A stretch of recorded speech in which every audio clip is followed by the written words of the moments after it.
Fala rapaziada, mais um episódio aqui do Digital Pod. Eu sou o Matheus, pra quem não me conhece, também sou um digital influencer. E hoje o nosso tema é saúde mental e internet. E pra falar sobre esse tema, a gente chamou a nossa queridíssima prof, Eline.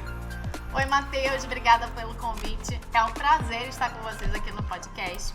É a primeira vez que eu participo de um podcast. Eu sou farmacêutica, professora universitária, dou aula aqui na faculdade. Sou da área de saúde e dou disciplinas que as pessoas não costumam gostar muito, como bioquímica, farmacologia, só coisa fácil. Tenho muita experiência no presencial, então mais de 20 anos em sala de aula, mas eu também há alguns anos sou uma professora blogueirinha. E aí, como que foi? Como que foi você começar a gravar, a postar? Como que você se tornou uma professora blogueirinha? Conta um pouquinho pra gente. Então, vou te dizer que não foi fácil. Na verdade, eu não gosto de redes sociais. Eu tenho uma história aí pregressa do quanto a rede social e quanto a internet pode ser prejudicial na vida das pessoas. Então, quando eu era solteira, quase casada, pegaram minha foto no site de um amigo e usaram num chat de conversa, como se fosse eu. E por fake acaso, news aí, né? Fake news. Bom, fake news, eu casei em 2001. Então, isso foi de 2000 para 2001. E eu tenho um trauma. Tinha trauma de internet. Então, eu não gostava de estar na rede. Minhas redes eram todas bloqueadas e eu quase não usava a rede. A famosa low profile, né?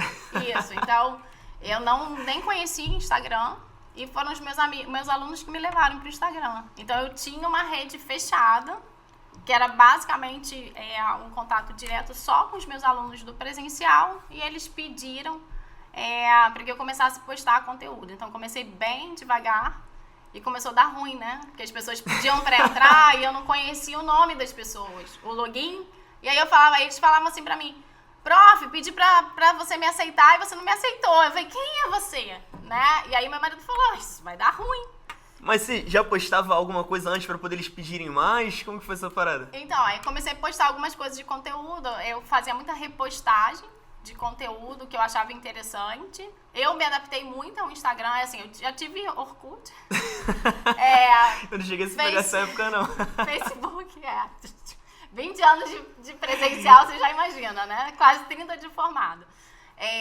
E o Facebook eu não me adaptei, então eu quase não usava. Mas o Instagram eu gostei porque eu usava como fonte de conhecimento. Sim. Então era pra mim interessante, eu estudava coisas de marketing e de outras áreas. E eu falei: bom, então tá bom, então eu vou começar a postar. Então eu comecei primeiro repostando e fazendo comentários sobre, assim, tirando um pouco essa coisa da fake news. Eu acho que falta muito professores Sim. e pessoas que estão preparadas para dar boas informações e estarem na rede social, e existe um preconceito enorme. Então, quando eu comecei com a história do blogueirinha, eu era criticada por ser blogueirinha. Eu acho que, assim, eu fiquei muito tempo nesse impasse entre 2018, que eu entrei, e 2020, que eu realmente abri a minha rede social para outras pessoas, porque antes era só para os meus alunos presencial. Justamente por isso. Eu trabalhava na gestão, numa outra instituição, e eu sempre fiquei reticente, porque a rede pode ser usada para o bem ou a rede pode ser usada para o mal. Né? Como aconteceu comigo, de alguém pegar a minha imagem e usar, né, num site de relacionamento, como se fosse eu, e na verdade não ser. Isso pode acontecer com todo mundo. Então, aí começou: não, você não me aceitou. E eu falei assim: mas quem é você? E aí meu marido falou: abre esse negócio, porque né, como é que você vai administrar? Porque as pessoas têm os nicknames lá, os codinomes lá, que não dá pra saber, né? E aí eu abri. E aí veio a pandemia. E aí na pandemia, as pessoas começaram a ficar angustiadas e ansiosas. E aí foi a primeira vez que eu fiz live na vida. Né? Você chegou a fazer a live no próprio Instagram mesmo? Abri uma live no Instagram pra falar de ansiedade. Aí eu comecei a falar das coisas que eu dava aula, né? Então, como eu dou aula de farmacologia e as pessoas começaram a usar muito benzodiazepínico, a primeira live era do uso de benzodiazepínicos, os riscos do uso de benzodiazepínicos. Então, tinha uma pegada, que era uma pegada dentro da farmacologia, né, para o pessoal de farmácia e também dos cursos de saúde, mas que podia ser útil para qualquer pessoa. Ainda mais no momento que tava, né, de pandemia. Exatamente. Eu achei interessante que você falou das críticas. Tipo, a galera que criticava era a galera mais próxima, a galera distante. Então, os dois lados, né? Então tem um lado família, tipo, o que você tá fazendo na rede sempre social? assim. E o outro lado profissional mesmo, os outros professores, tipo assim, sabe? E aí eu comecei a me apresentar para os alunos, e isso foi uma virada de chave, sabe? Eu acho que isso vem da maturidade, né? Então, assim, eu vi a internet surgir, eu vi os computadores pessoais surgirem, eu sou da internet de escada, então, assim, isso foi sendo introduzido. Então, a minha geração não é uma geração que tá... Então, eu era professora titular, eu era gestora nacional. E, de repente, eu tava na rede, de repente, blogueirinha. blogueirando. Mas, assim, o que você chama de ser blogueiro? Rapaz, é uma baita de uma pergunta, hein? Blogueiro, eu acho que é uma pessoa que tá ali, tipo, realmente alimentando a rede social. Mas você pode alimentar de duas formas. De fato. Então, tem uma forma que é uma forma que pode ser ruim, quando a gente pensa na ansiedade, quando a gente pensa, principalmente numa geração mais jovem. Ruim que eu digo o que existe de real e o que não é real. Então, assim, no meu... Eu sou vida real. Os meus alunos sabem, quando eu tô enlouquecida, eu nem apareço. Tipo, né, final de período, muito aluno particular, né? Eu vou fazer o lançamento do meu curso, eu tenho filho, eu tenho marido. Então, é uma vida corrida. E às vezes não dá pra estar lá. E às vezes eu tô tão envolvida no meu presencial que eu também não lembro de postar. Então, não tenho essa pegada blogueira, porque eu acho que vem, né? Aos 50 você vem de uma outra geração, que é uma geração diferente da sua. Consigo. Eu imagino que você pegue o celular e fale, eu tô aqui, e registra. Eu não consigo, eu não consigo fazer isso. Talvez se eu treinar, porque eu acho que isso é treino. Então, da mesma forma que eu treinei gravar rios, né? Eu posso treinar. Mas as pessoas, os próprios professores tinham, tipo, até hoje, uns me zoavam. E eu falava, tá de boa, eu sou professora blogueira. E tá tudo bem. E eu já me apresentava. Eu falei, eu sou professora. Eu, na primeira aula, já falava, eu sou professora titular, eu sou blogueira e o meu Instagram é esse. Vamos fazer no meu Instagram, inclusive, chegar, sei lá, naquela época 1000. Fala o teu Instagram, inclusive, pra rapaziada que tá aí. Então, meu arroba é @profeline, Eline é com H. Show. E eu estou chegando a 10 mil, finalmente. E, tipo, essas críticas, como que ficou, tipo, em questão de saúde mental? Como que você ficou, tipo, como que você lidava com essas críticas? Olha, eu vou te dizer que talvez da família, mas eu também não tinha muita pressão da família, porque minha família também não é muito presente na rede social. Então, assim, eu cheguei num ponto que eu não ligo pro que os outros falam de mim. Excelente.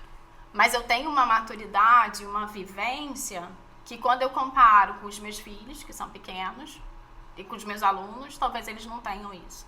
Então, se alguém fala uma crítica, eu acato. Às vezes não vai ser legal, porque a gente está se expondo, sim, mas quando você se expõe, você sabe que você pode ser criticado. Então, é difícil? É difícil. Mas, qual é o seu propósito de estar ali? Eu acho que é isso que a gente tem que pensar. Qual é o propósito de estar na rede? Você chegou a comentar de propósito, né? Que a gente tem que saber qual é o nosso propósito na internet. E aí eu queria saber qual é o seu propósito hoje na internet. Então, eu abri a minha rede social, quer dizer, eu abri o meu Instagram. Acho que meu Facebook ainda é fechado. Eu abri meu Instagram na época da pandemia. Exatamente por conta disso. Eu não tinha mais como saber quem tava me pedindo e quem não tava me pedindo para entrar. Eu abri, né? Deixei a conta aberta, que não era um propósito meu naquela época. Mas a gente começou a ver muita fake news. Sim. Muita coisa errada na rede. Muita recomendação de medicamento que não era para fazer. Então, assim, qual é o meu propósito? É levar informação séria, é levar conhecimento para a rede social. Eu sei que a rede social ela é uma rede de entretenimento, mas eu acho que tem muita coisa séria e algumas pessoas têm que estar ali para poder desfazer. Então, eu tenho vários amigos hoje que são da rede social, até porque eu não sabia usar direito, então eu pedi ajuda, né, para quem já era blogueiro, e o propósito era levar informação de qualidade para todos. É claro que hoje minha conta é muito mais voltada para profissionais da área de saúde, estudantes, sim, e profissionais formados, mas o propósito é levar informação de qualidade, baseada em evidência, né? Olhando pelo lado que é um lado mais científico, que é um lado mais de professor, né? Com a cara de professor. Mas eu de vez em quando faço umas gracinhas também. E como que você acha que tipo, a internet ela pode impactar na vida do jovem? Porque a gente tem visto, né, muitos problemas hoje, tipo, muitos jovens com ansiedade, muitos jovens com insegurança. E eu queria saber se, na sua opinião, muitas dessas coisas podem ser potencializadas ou causadas pela internet, pelas redes sociais. Então, eu acho que a gente pode discutir 2 aspectos. O primeiro aspecto é que a rede social, ela estimula o sistema recompensa. Então, vamos chegar na neurociência, que é uma área que eu gosto. Então, quando você está ali com vídeos rápidos, você está alimentando ali uma recompensa. É legal estar ali, né? Sim. São coisas divertidas. Então, tanto que o que engaja? Na minha rede, o que mais engaja são memes. Que a pessoa se identifica ali no meme, né? Então, toda sexta-feira tem meme. Tem meme. Por quê? Porque é o dia de relaxar. Não é dia de conteúdo sério, é dia de relaxar. Então, chega o final de semana, meu conteúdo é um conteúdo mais leve. Às vezes até tem conteúdo de ensinamento, né? De conteúdo mesmo, de farmacologia, mas eu tenho muito meme. Então, tem os rolos de rios de meme. Naquela época chega a misturar os dois, tipo, informação, conteúdo sério com meme, isso é bom. Então, isso, às vezes eu fazia piada de estudar. Sim. Então, eu tenho uns vídeos meio clássicos, é que minha audiência é pequena, então, tipo, não viraliza, né? Quando a gente fazia... Agora não tá mais muito na moda, mas quando a gente pegava um áudio e redublava, né? Dublava. Era uma dublagem. Então, tem umas coisas engraçadas, então a gente procura mesclar. Então, na verdade, o conteúdo da internet não é um conteúdo profundo. Né? Se você quer um conteúdo profundo, então tá, eu tenho curso que é o conteúdo profundo. Mas ali dá pra você aprender muita coisa. Então, às vezes eu coloco, dica pra você estudar pra prova. Dica pra você... de conteúdo de farmacologia, já salva, porque é um conteúdo que é feito pequeno, um resumão, explicando um determinado ponto da disciplina. Então, às vezes, pensando até nos alunos presenciais, eu tinha essa pegada. Agora, o conteúdo rápido, você perder a hora, você fica ali horas. Já entrou no Instagram? Já. E aí entrou no Reels. Eu às vezes uso pra estudar, né? Vamos estudar Reels. Parece engraçado, mas você faz conteúdo, você tem que ver o que tá na moda, né? A dublagem já não tá mais na moda. Também, mas a galera usa bastante. Então. Você se perde. Sim. Quando você vai ver, você tinha que ter estudado, mas você já ficou 2 horas lá, já é 1h da manhã, e você ficou ali, vendo a vida dos outros. O que você vê na vida dos outros? Absolutamente, agora eu fiquei sem resposta. Tudo. Luxo. O que você gosta de ver? Luxo, viagem, vida perfeita. Que nem sempre é o que parece, né? Que nem sempre é o que parece. De vez em quando a gente descobre uns bastidores da vida perfeita que não era perfeita. Só que quando você tá vendo, eu tô mostrando quando você olha a minha vida, eu tô mostrando uma fração ali da minha vida, do meu dia de 24 horas. E aí, pra gente que tá vendo, acho que é sempre aquilo ali, né? Acho que é sempre 1000 maravilhas. E aí eu gosto de falar muito. Aqui é vida real. A gente briga, a gente tem perrengue, nem tudo é 1000 maravilhas. Tua vida é 1000 maravilhas não, o tempo quem todo? Me dera. Não tem um monte de perrengue? Demais. Mas as pessoas não mostram isso. Sim. E pode ficar aquela sensação de que a tua vida é perfeita. Que o Matheus não tem perrengue. Excelente. Ninguém tá vendo o Matheus, né? O quanto de sofrimento o Matheus está passando na faculdade para se formar. Parece que é fácil chegar naquele momento. Então, assim, para mim também não foi fácil gravar. Não foi fácil abrir uma live. Não foi fácil, né, levar gracinha de outros professores, até amigos. Tá? O famoso quem vê close não vê corre, né? Quem vê close não vê corre. E aí isso gera ansiedade. Diz, mas ela tem o carro maravilhoso, tem o apartamento dos sonhos, a viagem dos sonhos, mas assim, eu conheço um monte de gente que é de produção, né, de coprodução. Sim. Aluga carro, aluga avião, pega o barco do amigo, aluga barco. Desse jeitinho. E aí, quando você vai pra comparação, e assim, eu sempre falo, quando eu dou aula de bioquímica, eu falo, qual é o corpo perfeito? Diz pra mim, qual é o corpo perfeito? O corpo perfeito é o nosso. O corpo perfeito é o nosso. você tem que estar bem consigo mesmo. Então, se eu pensar, por exemplo, talvez se na minha época de infância tivesse rede social, talvez eu pudesse ser traumatizada, porque eu sou muito magra. Eu nunca gostei de ser muito magra. Eu brinco que é o bullying, né? Do magro. Ah, porque tá magra. Gente, pra mim isso é bullying. Porque você não sabe se eu gosto de ser magra. Talvez pro outro que seja mais obeso, eu seja o ideal. Mas o que é o ideal? É o que você... Então, hoje você perguntar pra mim, você gosta de ser magra? Eu hoje gosto de ser como eu sou. Mas eu tive um processo de amadurecimento. E eu acho que quando você tá em formação, na adolescência, isso tem um impacto muito grande. Porque as pessoas estão passando o tempo todo o que é o perfeito. O perfeito não existe. Você é o que você é. Não adianta. Se eu quiser... Imagina, se agora eu falasse, não, ser mais rechonchuda um pouquinho é o ideal. Gente, eu nunca vou conseguir isso. Entendeu? Porque o meu metabolismo não permite que eu engorde. Eu não consigo engordar. Pra muita gente pode ser muito legal, mas e se eu quisesse ganhar 10 quilos? Eu não ia conseguir ganhar 10 quilos. Deixa eu te perguntar, enquanto blogueirinha, já chegou a receber algum hater? Então, Matheus, eu acho que talvez eu seja uma pessoa de sorte na rede social. Pode ser que seja, que parte das pessoas que estão lá... Hoje, agora, já cresceu muito, já tô chegando a 10 mil. Minha rede é pequena. Se eu comparar com pessoas, né, não sei quantas mas tá pessoas, no número bom pra caramba. Tá subindo por causa do tipo de nicho que eu tenho, que é um nicho muito específico. Então, dentro de todo esse tempo que eu tive, eu nunca tive hate, nenhum. Nada. Eu recebo muito elogio. Eu sou uma pessoa de sorte nas redes sociais. Você já recebeu hate? Cara, te falar, pra ser sincero, eu acho que quase todo dia. Como, tipo assim, eu produzo muito conteúdo, eu produzo pra várias plataformas diferentes, então sempre vai ter alguém ali pra criticar, né? Tipo, o pessoal acha defeito em tudo. Mas eu acabo que não ligo muito. Tipo, pra mim, eu relevo. Acho que no começo, mesmo quando eu tava começando a gravar, você até comentou que você recebeu muita crítica. No começo, eu ficava meio assim... Então, mas a minha crítica era fora da rede, o que é mais fácil, porque não me expunha no público. Eu acho que é mais fácil quando é fora, e se você tem um propósito, você segue seu propósito. Então, eu tinha um propósito de ensinar e de ajudar as pessoas. Esse propósito vai continuar até o final. Sim.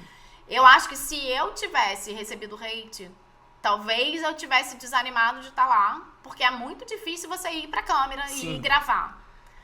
E eu acho que a maioria das pessoas, assim, quando a gente olha... Agora vamos lá da saúde mental, né? Que até é o nosso foco. Isso pode fazer muito mal. Pensa, a gente estava falando do adolescente, né? Que tá começando a fazer a sua personalidade. Ainda não se entende como um indivíduo. Eu já tenho esse conhecimento, eu já sei quem eu sou, né? Então... Para quem está começando, para quem é novo, a gente viu esses últimos acontecimentos com inteligência artificial, tiveram coisas de muito impacto, que impacta direto no psicológico das pessoas. Então, você leva de boa. Eu não sei se eu levaria de boa. Se eu tivesse começando, talvez eu tivesse travado ali.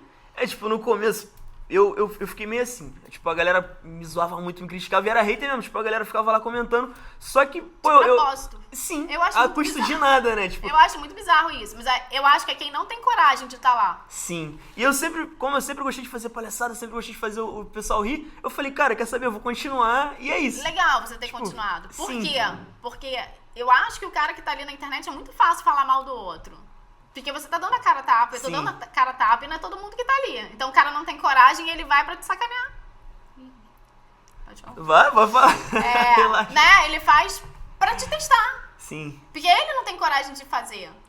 E aí depois, o que vai acontecer? Você cresceu aí e as pessoas viraram... Nossa, eu sempre acreditei que você fosse crescer. Eu sempre acreditei que fosse dar certo. Exatamente assim. A galera que mais criticava, aí vai lá, pô, mano, caraca, que bacana. Me ensina a fazer. Exatamente. Dá pra você fazer a propaganda do meu produto. Marca aí no story. Pode me marcar. É isso. Exatamente. É isso. Mas você falou que nunca teve hater, mas você acha que tem alguma dica pra poder lidar com hater de uma forma que não surte, não fique maluco? Eu acho que a gente... Até Jesus não agradou todo mundo. Exatamente. Eu sempre penso nisso, né? Quando eu entro em sala de aula e eu tenho uma turma grande, eu tenho um número muito grande de alunos que gostam muito de mim. Mas eu não vou agradar todo mundo. E eu não nasci pra agradar todo mundo. Então vai ter sempre alguém que vai te criticar. As pessoas vão te criticar porque você fez azul, mas se você fizer vermelho, as pessoas vão te criticar. Então, por isso que eu falo, qual é o meu princípio? Eu ser eu mesma. Então, o que você vê na minha rede é o que eu sou. Então, autenticidade eu acho que é muito importante. Você não consegue enganar muita gente por muito tempo. Então, autenticidade, você é você. Você gosta de fazer palhaçada. Sim. E, porra, isso é muito legal. E eu tenho um lado engraçado que normalmente os alunos não conhecem. Então, quando às vezes eu faço algumas palhaçadas, eu falo assim, nossa, professora, você é divertida. Eu falei, gente, vocês não me veem nos bastidores. Eu em sala de aula sou uma pessoa, eu nos bastidores sou outra. E eu sou essa pessoa divertida, tá? Eu tenho meus momentos de relax. Então, ser autêntico é muito importante. Saber quem você é e quais são os seus princípios é muito importante. E acho que isso te ajuda quando o outro vem. Mas o outro que vem te atacar, ele quer holofote também. Se você não der o holofote pra ele, se você deixar pra lá e ninguém instigar aquilo, acabou, morreu. É igual entendeu? Porque assim, a gente tem que dar holofote porque realmente vale a pena. Tem um rapper, o L7, que ele fala exatamente isso. Tipo assim, é muito mais fácil a galera dar atenção pra quem tá criticando do que pra quem tá elogiando, né? Então por isso que às vezes a galera vem criticar. E você sabe, é assim, você faz... quando você acaba o dia, você faz uma revisão do seu dia? Você faz uma revisão da sua semana? Não. Você faz uma revisão do seu ano? Isso é importantíssimo. Cara, ver quanto você evoluiu no processo. Então, eu nunca apaguei os meus vídeos. Os meus vídeos travados continuam lá no meu perfil. Se você descer, eles continuam lá. Os meus posts que foram feitos quando eu não sabia nada de design, eles continuam lá. Então, se você olhar o início da minha página e você olhar hoje, eu gosto de ver a minha evolução e eu me parabenizo por isso. Então, existe uma trajetória importante ali. Eu cresci nesse processo, porque eu era só uma professora do presencial e, de repente, cara, 10 mil o quê? Quantos, né? Um campo de futebol com, né? Quantos Imagina, cinemas? 10 mil pessoas dentro da sala aí que não... Exatamente. Então, assim, eu comecei, eu queria dar aula para 20 alunos, 30 alunos. Daqui a pouco eu já estava dando aula para 100 alunos no presencial. Já fiz live em estúdio para 1.000 alunos simultaneamente. Então, já tenho live de 1.000 pessoas. Né? Hoje eu tenho uma rede que, quando eu falo, eu tenho post que tem lá, sei lá, eu tenho post rios com 40 mil visualizações. É coisa pra caramba, é um impacto muito grande. Então, assim, qual é o meu propósito aqui? Você tem que saber qual é o seu propósito. Eu tô fazendo bem? Tô fazendo bem. Então, se o cara chegar lá e ele me criticar, beleza, eu não vou agradar todo mundo. E tá tudo bem, eu posso bloquear ele, eu posso ignorar ele. Eu acho que ignorar é pior do que bloquear, sabe? Porque esse cara quer holofote pra ele não vai conseguir. E assim, eu sou uma pessoa que elogio as outras. Então, eu entro lá e eu vejo uma coisa legal, eu gosto de elogiar. E a gente não tem esse hábito de elogiar. A gente precisa aprender a elogiar. E a gente precisa aprender a valorizar o que a gente fez e reconhecer o quanto a gente evoluiu. Então, quando você olha pra isso, é muito legal. Então, rapaziada, infelizmente já estamos chegando no final, né? Infelizmente. Porém, eu queria fazer mais uma perguntinha antes, que é o seguinte: qual seria a melhor forma da gente usar as redes sociais sem que afete tanto o nosso psicológico, sem afetar a nossa saúde mental? Ou seja, uma forma mais saudável de usar. Seria o quê? Seria largar, não usar mais? Não, eu não acho que largar seja a melhor opção. Tanto que eu continuei e hoje eu sou uma defensora das redes sociais de forma que possa ajudar o nosso dia a dia. Então, a primeira coisa que eu já falei que é a autenticidade, a gente saber quem a gente é. Então, eu acho que a gente precisa olhar para dentro e se autoconhecer. E saber que nenhum de nós é igual ao outro. E a gente tem os nossos próprios superpoderes, né? Então, eu vou te dizer que quando eu comecei na rede social, que eu comecei a aprender coisas, eu não sei se você conhece o Joel J, eu acho que ele é uma pessoa de referência nas redes. Não me recordo, não. O Joel fala muito de produtividade, só que ele é um cara que ele é matutino, ele acorda às 5 da manhã e tudo dele acontece cedo, e ele é um cara super produtivo. E eu podia ter desistido ali, porque eu ia falar, cara, eu não dou pra isso. Porque eu sou uma pessoa que eu sou vespertina. Então, eu não vou funcionar desse jeito. Então, é importante que a gente saiba como a gente funciona. Então, no meu curso, eu ensino meus alunos a estudar de acordo com o biotipo deles, de acordo com a forma de memória sensorial dele, de como ele funciona. Você saber como você funciona. Então, imagina, eu podia ter desistido ali. Porra, eu não sou a menina da 5 AM, entendeu? E eu não preciso ser. Por quê? Porque eu não funciono do mesmo jeito que ele. E eu tenho os meus próprios superpoderes. Então, eu acho que saber como a gente funciona e usar bem, lembrar que aquilo ali é um take da vida de cada um, que nem tudo que tá ali é real, E nem tudo que tá ali serve pra todo mundo. Eu acho que é principalmente Excelente. isso. Que nem tudo que tá ali serve pra minha vida. E eu vou tirar dali o que efetivamente serve. E eu acho que a gente precisa ter um pouco mais de amor e cuidado com o próximo. Sabe? De elogiar mais e criticar menos. Porque a crítica fala muito mais sobre nós do que sobre o outro, né? Então, quando o João critica Mateus, isso me diz mais sobre João do que sobre Mateus. Então, queria primeiramente agradecer, né, a sua presença. Obrigadão por topar participar desse projeto com a gente. E infelizmente chegou ao fim, infelizmente acabou. Se quiser também pode se despedir da rapaziada. Então, eu queria agradecer a oportunidade de estar aqui no meu primeiro podcast. Dizer que é um prazer levar a palavra para mais pessoas, para que as pessoas se entendam e usem bem as redes sociais. E que a gente tenha, né, esse autoconhecimento, que a gente consiga trazer coisas boas para o mundo, né? Pensar no lado bom. Então, é o cuidado com o próximo. Eu acho que é o principal. É isso. Então, rapaziada, lembrando, assistam os outros Digital Pods, vai ter muito vídeo aí no canal. E é isso, não se esqueça de seguir a professora lá e também seguir a gente aqui no YouTube. Valeu!